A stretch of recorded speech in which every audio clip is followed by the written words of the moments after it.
aqui no canal do Portal Revoluta. Chegamos ao episódio 13 da quarta temporada do programa literário Eu Que Fiz e eu quero saber se você já se inscreveu no canal. Se você ainda não se inscreveu, eu te convido a se inscrever e ativar o sininho para receber as notificações dos novos episódios do Eu Que Fiz. O convidado desse episódio é o André Giusti. O André, ele é carioca, jornalista e vai apresentar o livro A Maturidade Angustiada. Vai aparecer a capa aqui em algum lugar da tela. Esse livro ele foi lançado pela editora Penalux e ele traz 11 contos que permeiam histórias de homens da classe média que chegaram à meia-idade e fala das suas vivências, angústias, enfim, coisas que a maturidade traz para a vida das pessoas. Bom, eu não vou me alongar para não entregar nenhum spoiler, então fique agora com o episódio 13 da quarta temporada do Eu Que Fiz, com André Giusti falando do livro A Maturidade Angustiada. Apresente seu livro. Oi, gente, tudo bem? Me chamo André Giusti, estou aqui no Eu Que Fiz, agradecendo muito a oportunidade do espaço para poder falar do meu trabalho, para apresentar a vocês um de meus livros, é um dos mais recentes, um livro de contos chamado A Maturidade Angustiada, que foi lançado pela editora Penalux de São Paulo, que está fazendo um belo trabalho aí na literatura contemporânea. São contos, 11 contos, escritos entre os anos 2000 e os anos 2010, e que versam muito, né, permeiam o universo de homens de classe média já com mais de 40 anos. E aí eu falo muito sobre a vida da classe média, né? A vida, às vezes, tanto opressora, tão oprimida, né? E opressora também da classe média brasileira, a partir de percepções de homens de classe média, dos seus 40, 50 anos, sobre tudo que poderia ter sido feito e não foi, sobre as desilusões, sobre as derrotas, sobre as perdas, mas também sobre os bons frutos, né? O que se aprendeu, o que se caminhou. Então é isso aí, ó, Maturidade Angustiada, da editora Penalux, é um dos meus livros mais recentes e é um prazer aí estar aqui falando dele para vocês no Eu Que Fiz. Qual foi a inspiração para o livro? A inspiração para esse livro foi o material que eu colhi no dia a dia, ao longo dos anos. Minhas vivências, minhas angústias, minhas observações sobre a vida diária, sobre a rotina da classe média, né, que é o palco principal das minhas histórias. Eu sou jornalista e jornalista de redação mesmo, né, de ter trabalhado anos e anos em redações de emissoras de rádio, televisão, fazendo jornalismo diário. E é uma rotina muito dura, é uma rotina muito pesada. Então, devido ao meu trabalho, eu nunca tive a oportunidade, como outros autores tiveram, de fazer pesquisas, né, fora do meu universo. Pesquisar, se embrenhar, se enfronhar em outro mundo, em outras vivências para compor personagens. Não, a minha vivência é que era o meu laboratório. O que eu vivia ou que conhecidos, parentes viviam, observavam, é que se tornou material para as minhas histórias. E sempre funcionou isso, né? Sempre funcionou assim. Desde a adolescência, quando eu comecei a escrever, a vida diária, a observação diária dos fatos, da rotina, do acordar para ir trabalhar, do voltar para casa para encerrar o dia, paixões, amores, desenganos, alegrias, tudo isso sempre foi o material da minha literatura e não é diferente no A Maturidade Angustiada. Como foi a escolha dos 11 contos que compõem o livro?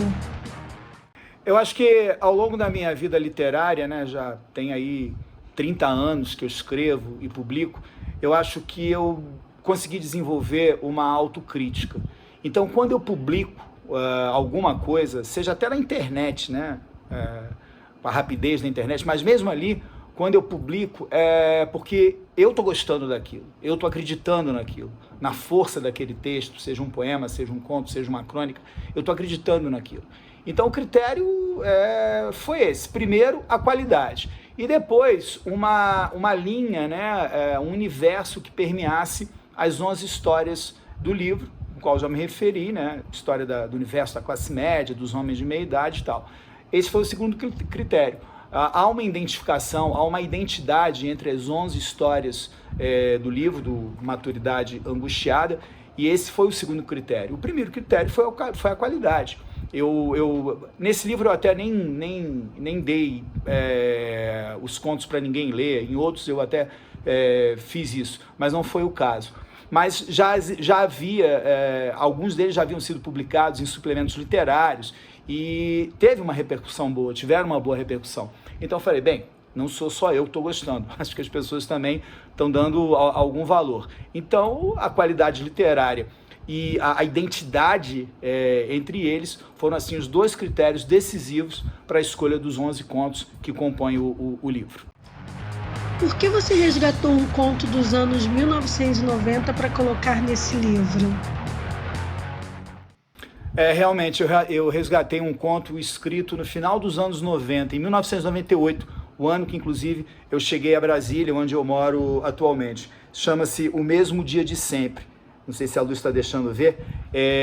E é um conto que entrou no livro porque ele tem tudo a ver com o universo, né, A Maturidade Angustiada. É a história de um cara que, em mais um dia de expediente, ao final de um dia de expediente, ele entra no carro e começa a repassar toda a vida dele, o café da manhã, todo o dia dele e a vida, a rotina dele, né, que é uma bosta. Ele para pensar que ele está se matando. Por quê? Para quem? Para quem? Sabe? Para levar lucro, para gerar divisa, para quem? Ele toma café correndo, ele se endivida para ter um carro bom, porque o vizinho comprou. Todo esse massacre que a classe média brasileira vive, eu conto nessa história O Mesmo Dia de Sempre. Na época, 1998, foi meu primeiro ano aqui em Brasília, eu tinha vindo para ser diretor de redação de uma grande emissora de rádio, All News.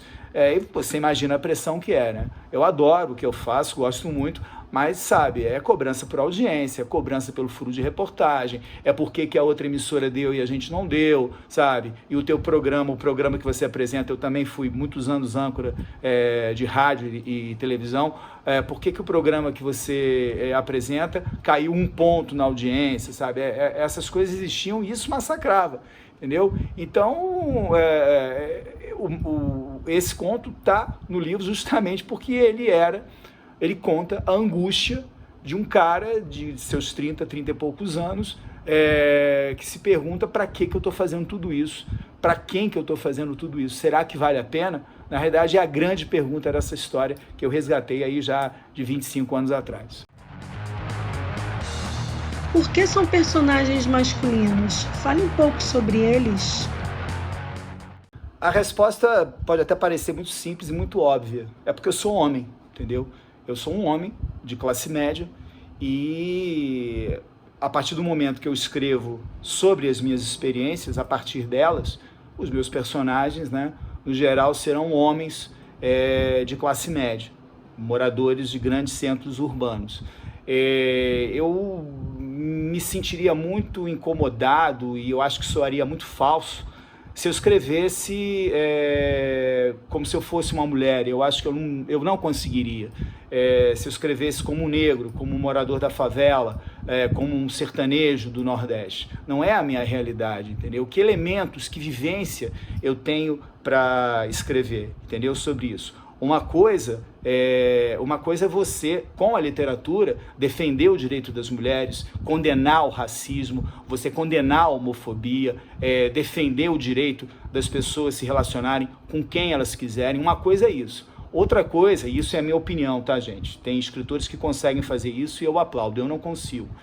Uma coisa é isso, e a outra coisa é você, sabe, vestir uma roupa de mulher, vestir a roupa de um homossexual, vestir a roupa de um negro, quando você é um homem branco, descendente de europeu, de classe média, média mesmo, entendeu?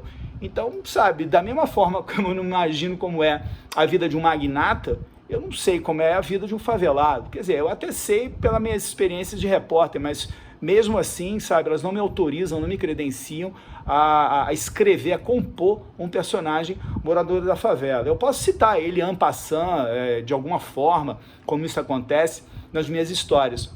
Mas daí é criá-lo, tentar ter a ousadia de vestir uma roupa que não é minha, que não me cabe, que eu não sei da realidade, eu acho isso muito, muito complicado, entendeu?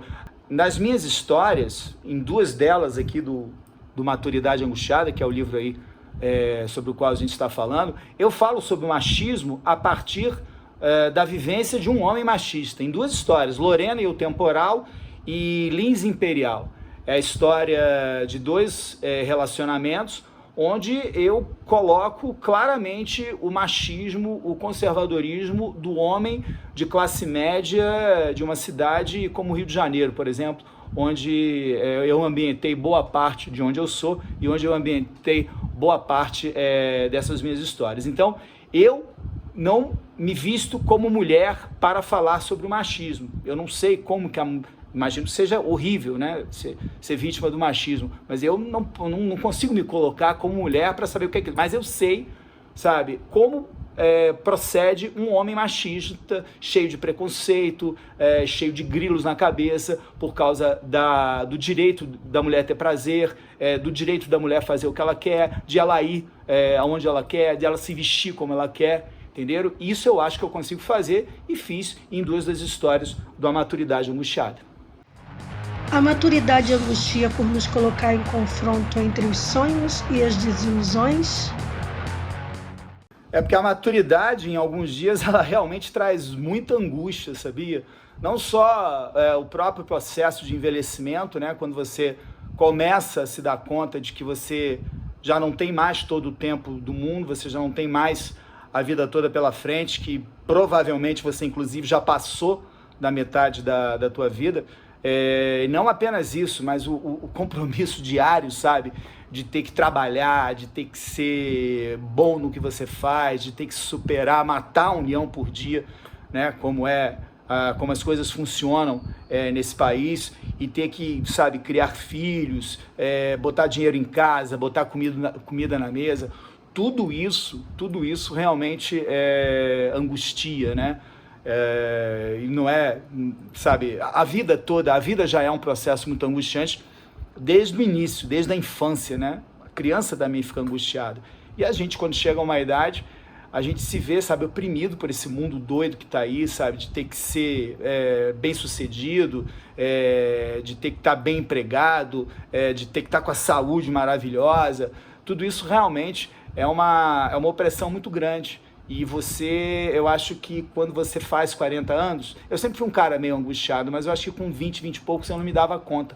Quando eu fiz 40 e poucos, eu comecei a me dar conta dessa angústia que a gente carrega dentro da gente, entendeu? E aí, a minha forma de processar isso sempre foi a literatura. Tem algo de autobiográfico nessa obra? Bem, se tem algo de autobiográfico na obra, eu acho que, né, na nossa conversa até aqui, eu acho que já deixei bem claro, né, que tem realmente muita coisa de autobiográfico, entendeu? Sempre tem, né? Por mais que você escreva sobre um universo distante da tua vivência, da tua realidade, de você, por mais que você se afaste de você quando você escreve, sempre há algo de autobiográfico. E no caso de Maturidade Angustiada, né, enfim, como ele nasceu a partir das minhas experiências, a partir da minha visão de mundo, certamente tem muito, sim, de autobiográfico no livro, nos 11 contos do Maturidade Angustiada. Quanto tempo demorou desde a ideia até a publicação? Eu não sei dizer exatamente quanto tempo levou, entendeu? Da finalização até a realização do projeto do Maturidade Angustiada. O que eu sei dizer é que foram contos escritos, né? Quase todos nos anos 2000 e nos anos 2010, até 2013. E quando eu percebi que havia qualidade literária, o primeiro quesito, e depois a unidade, né? De assunto, de universo entre as histórias, eu juntei e falei, bem, eu tenho um livro aqui. E aí saí correndo atrás aí das editoras, né, batendo de porta em porta. Algumas se interessaram, uma delas até selecionou o livro, uma grande editora de São Paulo, até selecionou o meu livro Maturidade Angustiada, mas havia uma cláusula que para ser publicado eu tinha que participar de oficinas literárias lá em São Paulo, e eu adoraria, só que eu não tinha como ir a São Paulo uma vez por semana, entendeu? tinha, enfim, minhas obrigações profissionais, não tinha como ir. Aí encontrei a Penalux, né, na figura aí do Tonho França, do Wilson Gorge, que me abriram as portas, gostaram muito do meu trabalho, e foi inclusive o meu trabalho de estreia, né, na Penalux, a editora pela qual já tem 3 livros, né. É mais ou menos essa aí a história do Maturidade Angustiada. Alguma curiosidade durante o processo de escrita do livro? Eu não sei se chega a ser uma curiosidade isso que eu vou dizer, mas eu acho que é algo que deve ser uma informação que eu devo levar aqui ao pessoal que está assistindo o programa. O Maturidade Angustiada, na realidade, isso não foi intencional, isso foi ao acaso. Ele acaba compondo, né, uma trilogia junto com esses 2 outros livros aqui.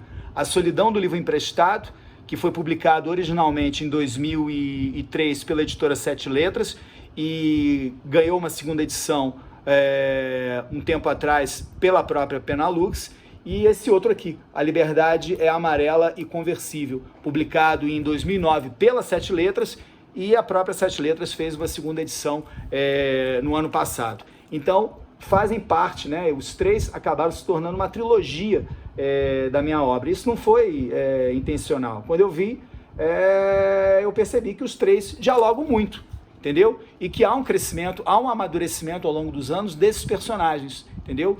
Que lá do Solidão do Livro Emprestado, passando pelo Liberdade Amarela e Conversível e chegando à Maturidade Angustiada. Então, acho que é uma curiosidade sobre o Maturidade, é que ele compõe essa trilogia aí com outros 2 livros de contos que eu lancei aí ao longo aí de 20, 25 anos. É isso. Quem fez a arte gráfica? A arte, né, o projeto gráfico é do Murilo Guerra, da equipe da Penalux, que trabalhou aí sobre, né, a coordenação do Wilson Gorge e do Tonho França. Mas a partir de dicas minhas, porque eu falei, olha, gente, eu acho que a capa tem que ter elementos que remetam aos anos 80. Por quê? Porque os personagens do Maturidade Angustiada foram adolescentes, foram jovens na década de 80. E aqui, pelo meio das histórias, muitos deles, né, em muitas situações, eles se remetem, né, aos anos 1980. Inclusive, uma das histórias, Lins Imperial, da qual eu falei há pouco, ela se passa, inclusive, na metade dos anos 80. Então eu falei, olha, alguma coisa tem que remeter àquela época, entendeu? Porque foi a juventude dos personagens. E aí eles escolheram aqui esse rádio gravador. Eu não dei ideia do rádio gravador não, mas acertaram em cheio, né? Ficou uma bela capa colorida, né, muito vistosa, e com rádio gravador, que quem tem a minha idade sabe, né, um dos ícones dessa geração. Foi isso. Como foi o seu contato com a literatura? O meu primeiro contato com a literatura certamente foi a partir dos presentes que os meus pais, meu pai e minha mãe, me davam. Sempre compraram muitos livros para mim. Eram 2 pessoas com pouquíssimo estudo. Minha mãe só estudou até a 2ª série, né, do ensino básico. Meu pai só foi até a 4ª, quase que o suficiente para fazer conta, saber ler e assinar o nome, entendeu? Não tinham estudos. Não tinha um estudo, né? Não tinha instrução, mas davam um valor imenso aos livros, sempre traziam. E o primeiro livro que eu lembro ter lido é um livro chamado O Coelho Sabido. Eu tinha aí por volta dos 6 anos, estava naquele processo de alfabetização, e era a história de um coelhinho que nascia com as orelhas pequenas, né? E ele se sentia discriminado, se sentia muito mal por isso, até que ele vai encontrando pessoas, né, ao longo da vida, que vão dizendo para ele o quanto que ele é inteligente, o quanto que ele é esperto, né, o quanto que ele é sabido. E aí ele acaba, né, a grande lição é que aquela orelha, a aparência dele pequena, que ele não importava. O que importava é o quanto que ele era inteligente, o quanto que ele era sabido. O Coelho Sabido, isso aí certamente foi o primeiro livro que eu li na minha vida. Qual o seu livro de cabeceira? Olha, o meu livro de cabeceira é o que eu tô lendo no momento, entendeu? Eu sempre leio literatura, as minhas leituras sempre transitam por literatura, história e filosofia. Então, atualmente, os meus livros de cabeceira são A Escravidão, do Laurentino Gomes. Eu estou aí ansioso para que saia o 3º volume, né, para continuar a leitura. Um romance chamado Drama de um Padre, de um escritor chamado Isócrates de Oliveira. É um livro raríssimo, que eu só consegui encontrar um exemplar. Aliás, a minha namorada que encontrou na estante virtual um único exemplar do Isócrates de Oliveira, que foi um diplomata nascido em Goiás, na cidade de Pirenópolis, né, na belíssima Pirenópolis, e ele ia ser padre, a família queria que ele fosse padre. E aí, nesse livro, Drama de um Padre, ele conta justamente por que ele não foi padre. É um livro muito interessante, entendeu? Tá, uma obra raríssima, e como ele viveu fora do eixo Rio-São Paulo, ele acabou não sendo muito conhecido. Em Goiás ele é bastante conhecido, parece que teve uma certa repercussão na época, mas realmente é um objeto raro. E eu estou lendo, né, na seara da literatura, esse livro Drama de um Padre, do Isócrates de Oliveira. E sempre, né, leituras sobre filosofia, que eu gosto muito. Então minha cabeceira é formada por isso, por esses 3 assuntos. Qual o seu calo literário? Olha, atualmente, se eu chego na página 20, né, aquele famoso mistério da página 20, né, se eu chego até a página 20 e o livro não me comoveu, o livro não me ganhou, eu abandono. Eu não tenho mais qualquer pudor, sabe, em ler um livro que eu não estou gostando até o final. Eu não tenho mais compromisso com o sofrimento de ler até o final um livro que eu não estou gostando só para dizer que eu não li. Então eu não insisto. Se eu cheguei na página 20, eu não gostei, eu abandono. Tiveram 2 livros que eu fui com muita expectativa para ler, aliás, 2 autores que eu fui com muita expectativa para ler e eu me frustrei. Um foi o Roberto Bolanho, em 2666, que eu, sabe, sinto muito, eu abandonei. E o outro foi o Walter Hugo Ormann, né? Eu também fui com muita expectativa, até agora nem lembro de cabeça qual foi o livro, mas também não consegui passar da página 20 e página 30, sabe? São autores que realmente têm o seu valor, mas realmente são 2 autores que eu não consegui ler e não vou fazer muito esforço para isso mais. Qual é o livro que mais gosta de ter na estante? Eu gosto muito de ter livros de poesia na minha estante. Eu também sou poeta, eu também tenho 2 livros de poesia publicados, e eu sempre gosto muito de ter poesia, porque a poesia parece que ela te ordena por dentro, entendeu? Parece que ela te chama a atenção para as coisas, parece que ela te conecta com esse universo da inspiração e da criação literária. Então eu gosto muito de ter livro de poesia na minha estante, dos meus poetas favoritos, outros nem tanto. Eu confesso que atualmente eu leio romance, livro de contos, e eu passo adiante, até por problema de espaço na minha casa. Eu leio, gosto, mas o livro fica guardado aqui. Eu libero ele, sabe, dou para a biblioteca, vou trocar num sebo. Eu não tenho ficado no geral com os livros, mas os de poesia eu fico.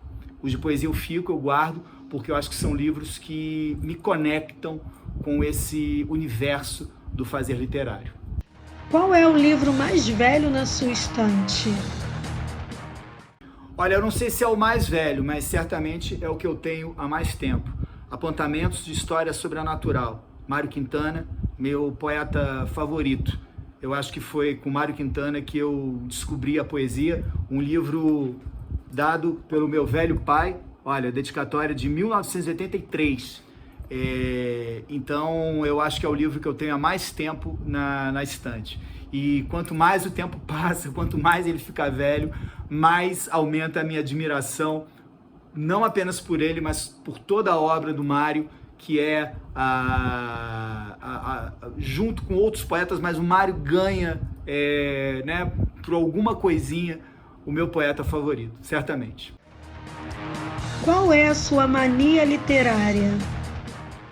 A minha mania literária, na realidade, são 2. Ler, né, e escrever.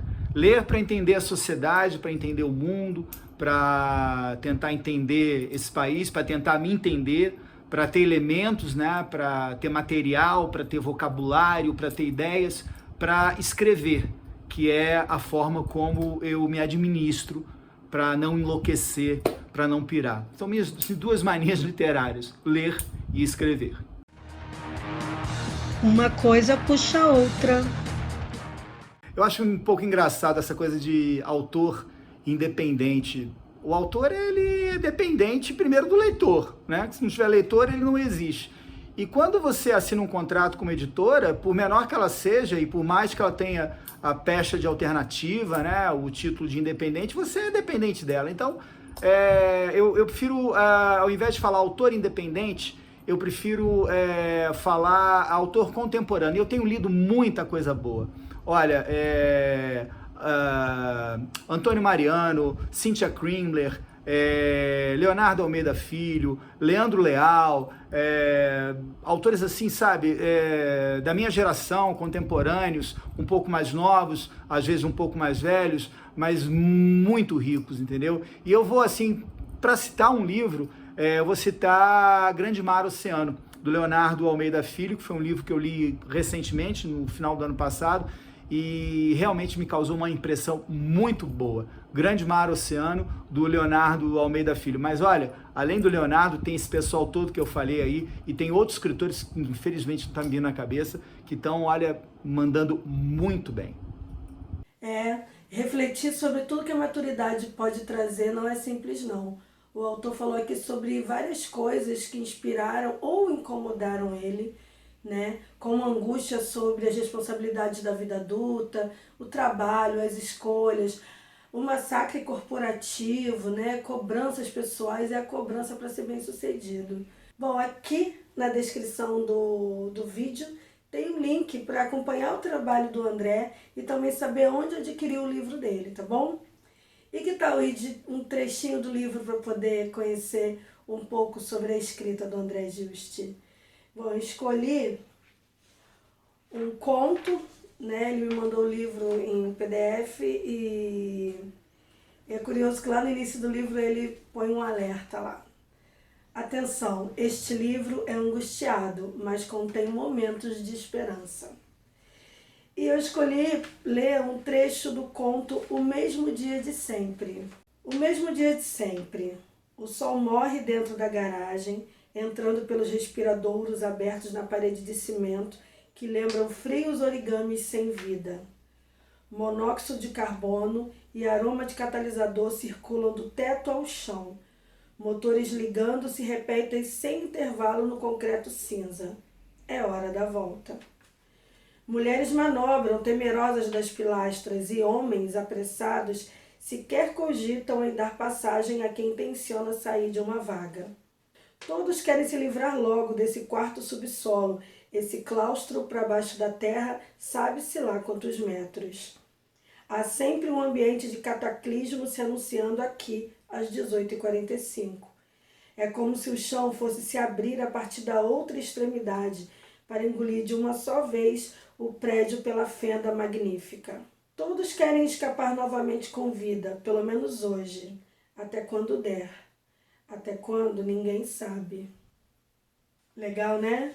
É o caos cotidiano sendo colocado aqui em palavras pelo André, né? E se você gostou desse episódio, eu te peço para curtir aí, clicar no joinha para dar uma força pro canal, tá bom?